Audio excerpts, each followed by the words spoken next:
আসসালামু আলাইকুম দোস্ত। আল্লাহ রসুল সাল্লাহ সাল্লাম একদিন বসে আছেন। সালমা বিন হাতিব এক সাহাবি রাদিয়াল্লাহু তাআলা আনহু, সেই সাহাবি আল্লাহ রসুল সাল্লাহ সাল্লামের কাছে গিয়েছেন এবং আল্লাহ রসুল সাল্লাহ আলি সাল্লামকে যে বলছেন যে হুজুর, আমার অবস্থা তো খুব খারাপ। আল্লাহ আল্লাহ রসুল, আপনি আল্লাহর কাছে আমার জন্য দোয়া করেন। তখন সালমান বিন হাতিবকে আল্লাহ রসুল সাল্লাহ সাল্লাম বলছেন যে হাতিব, তুমি এমন কিছু চেয়েও না আল্লাহর কাছে যে যা যা তুমি আল্লাহর শুকরিয়া আদায় করতে তোমাকে বাধাগ্রস্ত করে। তখন সালমান বিন হাতিব বলছেন, হুজুর, আমার অবস্থা খুবই খারাপ, আপনি আল্লাহর কাছে একটু দোয়া করেন। তো বলছে যে তুমি যে অবস্থায় আছো সে অবস্থায় তুমি আল্লাহর শুকরিয়া আদায় করো, আর আল্লাহ তোমাকে তা বাড়িয়ে দিবেন। যখন সালমান বিন হাতিব যখন নাই শুনলেন, তখন আল্লাহ রসুল সাল্লাহ সাল্লাম তার জন্য তার ব্যবসার বরকতের জন্য দোয়া করলেন। তা আল্লাহ রসুল সাল্লাহ সাল্লামের দোয়া আল্লাহ কবুল করে নিয়েছেন এবং সালমান বিন হাতিবকে এত বরকত দান করেছেন। তার একটা বকরি ছিল, এই বকরি থেকে ছাগল ছিল, সেই ছাগল থেকে অনেকগুলো ছাগল হলো। সেই ছাগল থেকে আস্তে আস্তে বাড়তে থাকে। তখন সালমা বিন হাতিব আপনার নামাজের রাসূলুল্লাহ সাল্লাল্লাহু আলাইহি সাল্লামের ৫ ওয়াক্ত নামাজ পড়তেন তার পিছনে। তিনি আস্তে আস্তে দেখলেও যে তার এক ওয়াক্ত নামাজ, ২ ওয়াক্ত নামাজ এভাবে মিস হয়ে যায়। ৩ ওয়াক্ত নামাজ পড়ে আল্লাহ রসুলের পিছনে।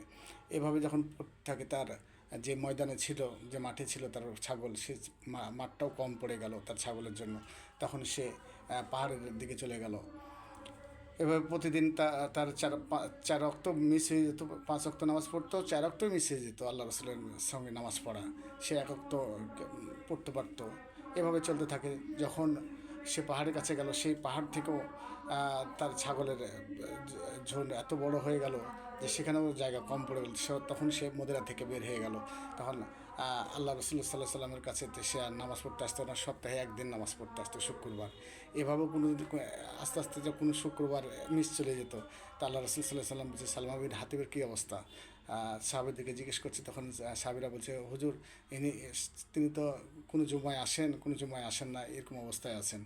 তখন দুটো সাহাবী তার কাছে, আল্লাহ রসুল দুটো সাহাবী তার কাছে পাঠিয়ে দেয় সালমান বিন হাতিবের কাছে, যে যাও তাকে বলো যে আল্লাহ তার জাকাতের জন্য ওহী নাজিল করেছেন।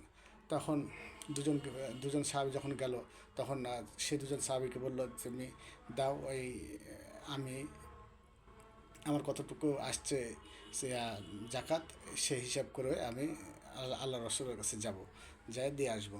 তখন ওই সাহাবীরা যখন ফিরে আসলো, তখন আল্লাহ রসুল সাল্লাহ সাল্লামের কাছে আল্লাহ ওহী নাজিল করলেন যে সালমা বিন হাতিব তার নিয়ত খুঁট, এবং তার কাছ থেকে নিষেধ করে দিলেন যে যেন জাকাতটা না হয়। তখন সেই মজলিসে আল্লাহ রসুল বললেন যে সালমা বিন হাতিব তো ধ্বংস হয়ে যাবে। তখন তার একজন ওই আল্লাহ রসুলের ওই বসা জায়গায় একজন তার আত্মীয় ছিল, সে দৌড়ে গিয়ে তার সালমা বিন হাতিবকে বলল যে আল্লাহ রসুল তো বললেন তুমি ধ্বংস হয়ে যাবা।